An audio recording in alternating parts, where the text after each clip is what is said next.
Thank you very much, Sean, and nice to see so many faces here at a stadium just outside of Manchester, chosen, I'm assuming, without wanting to offend either the Blues or the Reds. Indeed, my slides will hopefully be available, some free slides from a lawyer, so take advantage. My role here today is to tell you a little bit about the law, but not too much, but also to reflect on some case studies. There is always useful for you to look at and to reflect on, and then perhaps to regurgitate in a way to help you back in with your employer or with your consultant advising some of your clients. Tragically, it is often the case, and it shouldn't be this way, but it is, tragically, that sometimes the best learnings come out of something that takes place which is tragic. And Sean's alluded to the Grenfell Tower public inquiry and the investigations into that particular matter.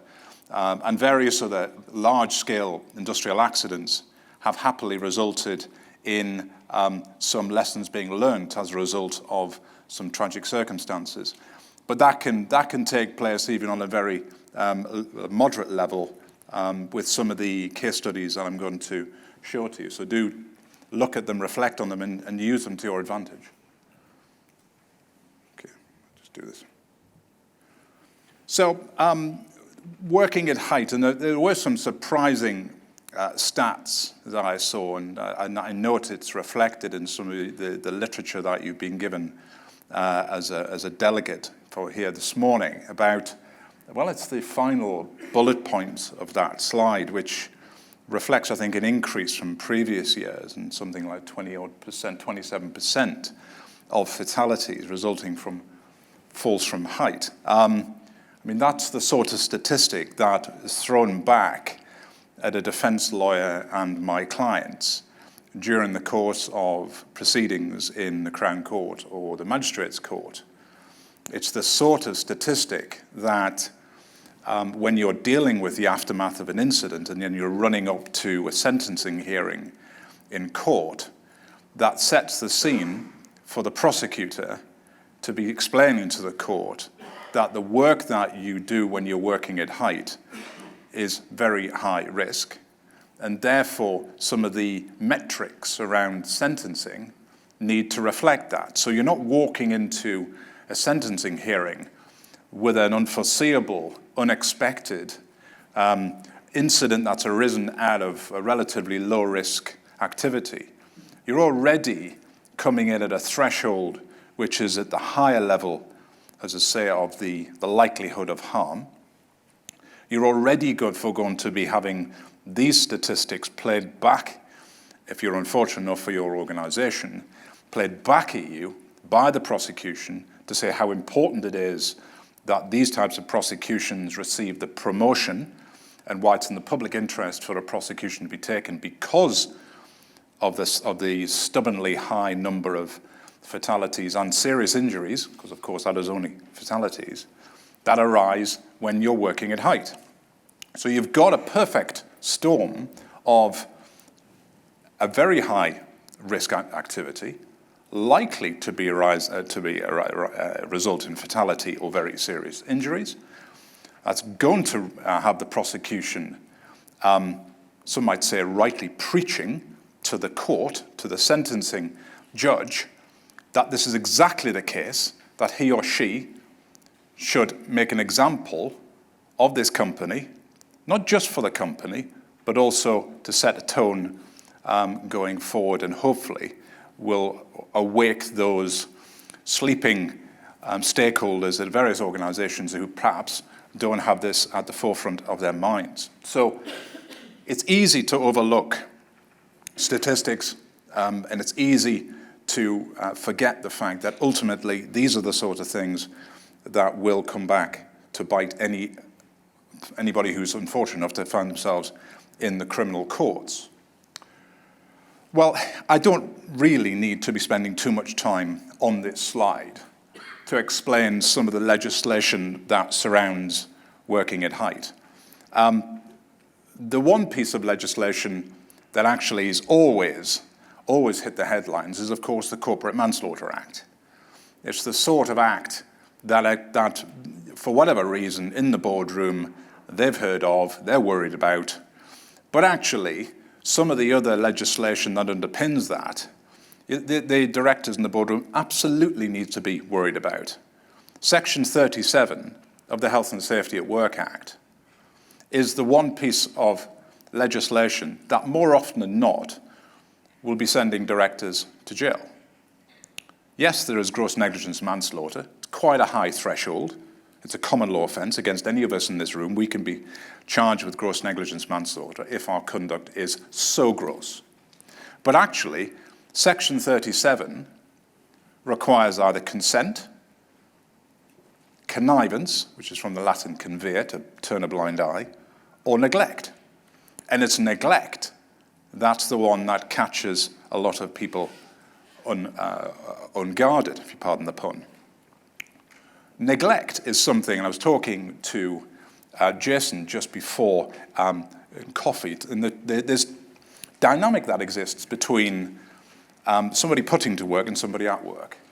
And the question is, should the person who's been put to work question what they're being asked to do? Probably.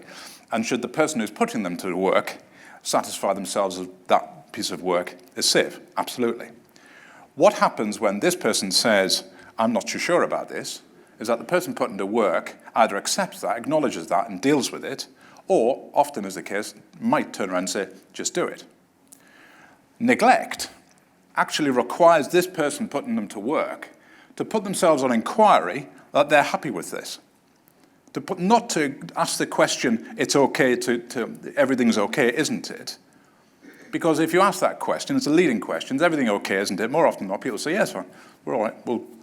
But if the question is actually around, and this is where I do preach to directors, don't ask the question, is everything all right? Ask the question, tell me things which aren't quite right at the moment. Put yourself on inquiry and say, what's not working here? On site, doing their visit, what's not working? Tell me what's not working. As opposed to, all right, lads, everything all right? Well, what are they going to say? All right, smashing, thanks.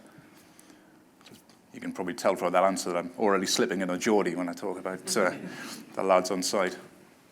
I know myself, when I finished university, go on site, I'm a worker, boss comes on, everything all right? Aye, go on.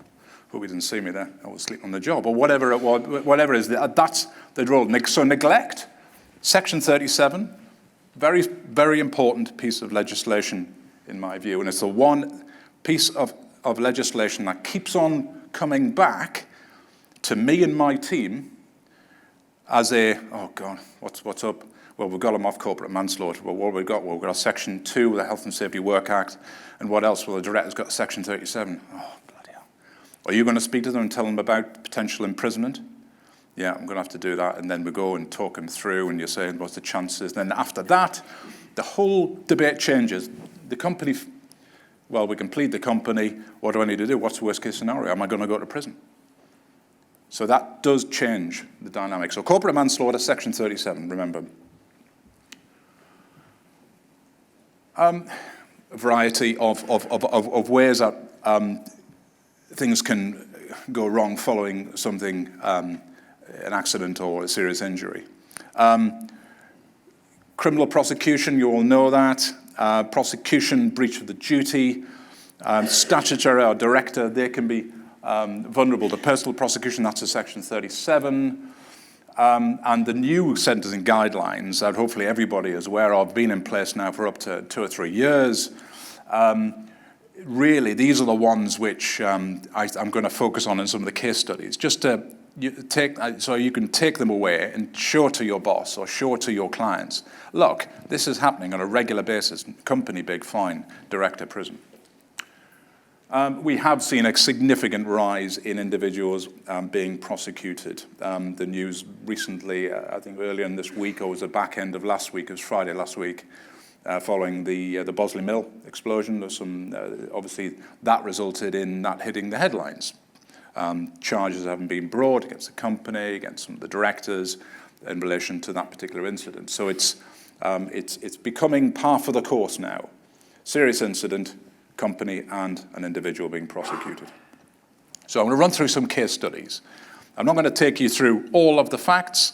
You'll get them on the slides and you can digest them. But the headlines for this particular company, decent sized turnover, 10 to 50 million. Not huge, not massive, but decent size. Worker fell and was tragically killed. A breach of health and safety breaches, wholesale failure to manage health and safety on site. So here they got the high culpability and harm category 1. So they're pretty much topping out there, high on both. But of course, as I've mentioned, the harm category 1, really difficult to get down to 3 or 4, certainly. If you're working at height, you'll do well to get below 2 on a harm category. More likely than not, you'll be stuck at 1. So you're already trying to argue around culpability. And as I've said, if the prosecuting counsel is doing his or her job, they're going to be saying 27% of all fatal accidents caused by working at height. So therefore, what were you doing around managing this particular area, such a high-risk area? So high culpability, harm category 1, 3 million quid fine. So that's your starter for 10, as it were. Next one, case study 2. This is a company and a director prosecution. So micro company, so very small. Turnover, less than £2 million.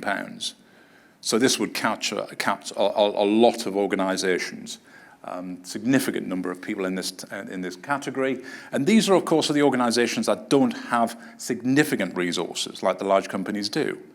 So it is an extra challenge for them. Completed renovation works, this classic scenario, isn't it? The client pressured the director to add a transparent material to the balcony so their view would not be obstructed. Bit of a design issue here. The director submitted the pressure. Obviously, you'll see how things eventuated. This is high culpability, harm category 1. Company was £22,000, which actually, in fairness, is a relatively modest sum. Reflected the harm category 2 in all likelihood, but ultimately reflected their ability to actually pay the fine. So you're a 2 million quid turnover, or less than 2, so it could well have been as low as £500,000 or £1 million turnover. I don't have the exact figures for their turnover. But a £22,000 fine might have been actually a good proportion of their profits for that year.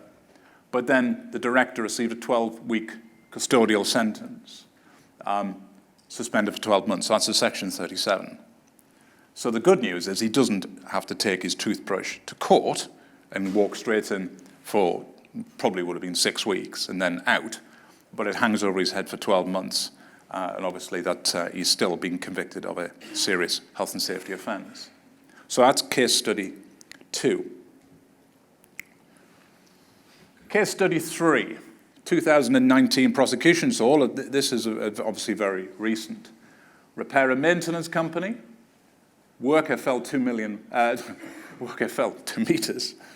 slipped from an unsupported ladder.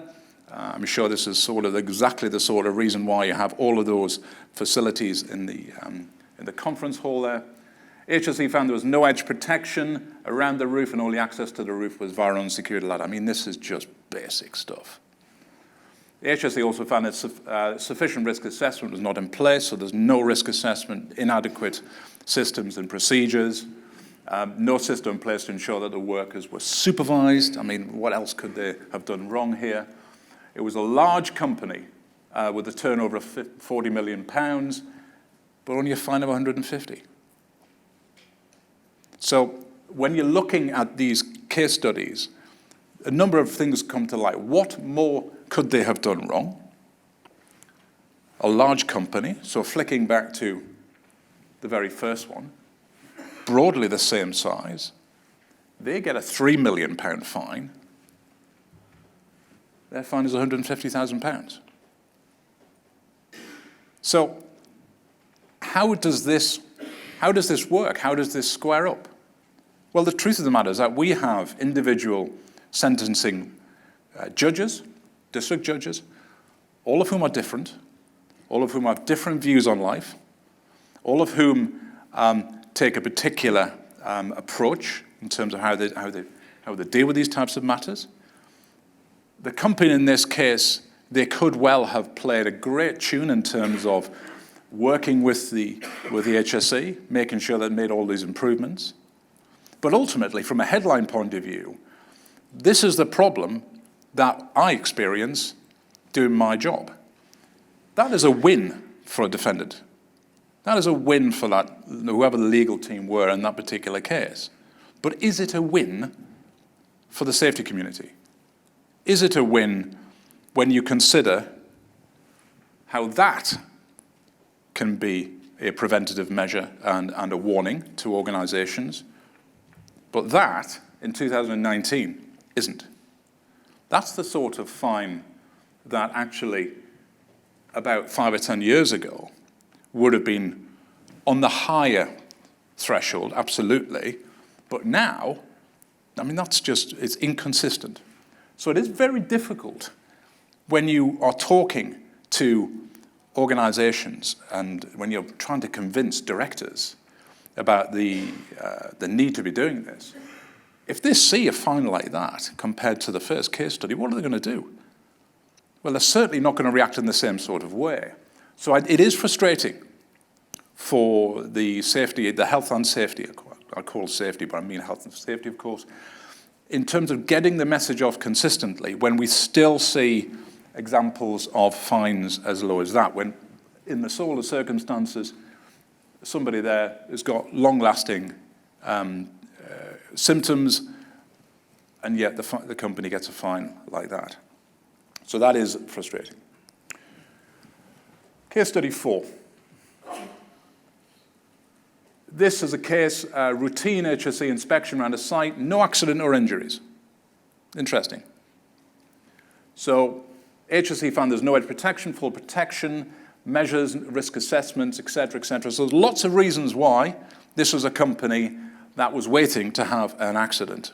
But it hadn't had an accident. It was a very small company. It hadn't had injury, but there was a routine inspection. Now, that, some might say, that's an example of where the HSE's powers around fee for intervention should have been deployed in all of their glory, and that may well have been sufficient instead of a prosecution. But actually, I welcome this type of scenario because I'm not so sure that fee for intervention for a company, a very small company who, let's be honest, didn't look to be doing a lot right, well, I'm not so sure that FFI was the right thing to do in those circumstances. But a fine of 26,666 would reflect, of course, the early guilty plea. So there's been a 1/3 discount to that. So it probably started at a £40,000 fine, reduced to 26,666 following a third discount for an early guilty plea. So I think that is a good example of the sort of things that the courts and the regulator is capable of doing. Don't just hand them an FFI, which would have been £500, because actually they'll have to dig into their pockets and pay 26,666. They've pleaded guilty. They've probably got a raft of improvements as a result of that. And that's a company that I'm pretty sure is going to be a much better place in terms of its health and safety compliance. Would they have been the same with an FFI invoice? I'm not too sure. But that's exactly the type of case study you can show your directors. Not that one, though. Definitely that one. So you can see how when you deal with the different options available in enforcement, how you often do get different results. But now we're seeing prosecutions for no accident, no injuries. Because fall from heights, the risk is a very serious one. So from my point of view, when it comes to advising clients without there having been any accident or incident, then I'm selective in terms of the message I give to that group of directors. But the challenge we have as a safety and health and safety community is that from time to time, the courts and from time to time, the regulators don't necessarily help what you're trying to achieve in terms of better levels of compliance. Now, we all know that the HSE's resources aren't what they could be, and arguably what they should be. We all know that the HSE inspectors, they have lost a lot of experienced inspectors, and they're having a new crop that are coming through and having to learn quickly. But we also know that the number of fatalities and, I dare say, serious injuries from working from height is going up. So something is not working. And my own honest opinion is that a regime such as FFI, when it first came out, it was quite novel, it was quite controversial, and there was a sense of this is going to put a gap between HSE and employers because they're not going to bring them on site because they're going to charge us an invoice, and there was a lot of noise around that.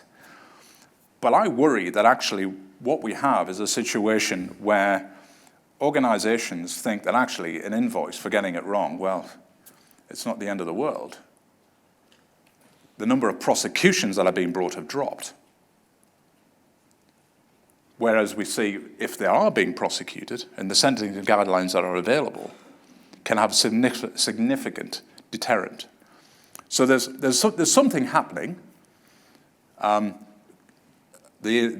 fatalities going up, the number of prosecutions going down. That at first blush appears wrong. FFI, I'm not too sure necessarily it's working. I would like to see, there's an odd for a defendant lawyer to be saying this, but I'd like to see much more HSE inspections, much more challenge in terms of employers in terms of what they're doing, and more examples of that. Because what better way of deterring is to prosecute even though there has been no accident. We all know you're going to see those, somebody's been tragically injured and there's a prosecution. Yes, you see it all the time, regularly. But you see much less of that. And so cheers to that HSE inspector for not leaving it to FFI, but actually taking the prosecution. Okay, so looking ahead, I don't know whether everybody's just fed up to the back teeth of the B word, but I am. But the reality is we have to deal with it. There is an opportunity. Sound like a politician. There's an opportunity for us to look at how Brexit might, assuming we do Brexit, might change in terms of our health and safety culture.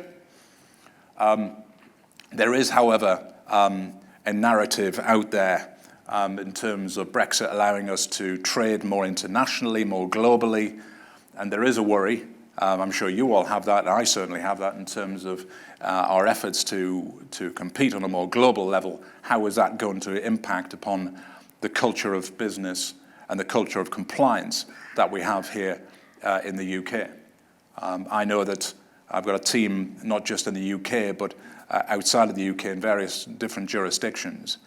And I can tell you that the level of enforcement in those other jurisdictions is nowhere near what we have here. The level of the compliance is nowhere near as good as what it is here. So whilst we all strive to get even better, there is a lot worse that we could get if we're not careful. Because our competitors on a global level, their levels of compliance are far lower than ours. So there's a temptation and there's a danger that we can slip. So I'm afraid I don't have a crystal ball in terms of how these are going to all pan out. But as long as there are organizations like APPG, like the Health and Safety Executive, that as long as we see examples of organizations being investigated and prosecuted where there's been no accident, as long as we see examples like that, then I think our employees are going to be in safer hands. So from my point of view, my message is, well, it depends who you are. If you're an employer, ignore one of the case studies I put up there. If you're advising clients and you're a consultant in this industry, reflect on that third one, but talk to your clients about the prosecution without an accident or injury. Talk about that one.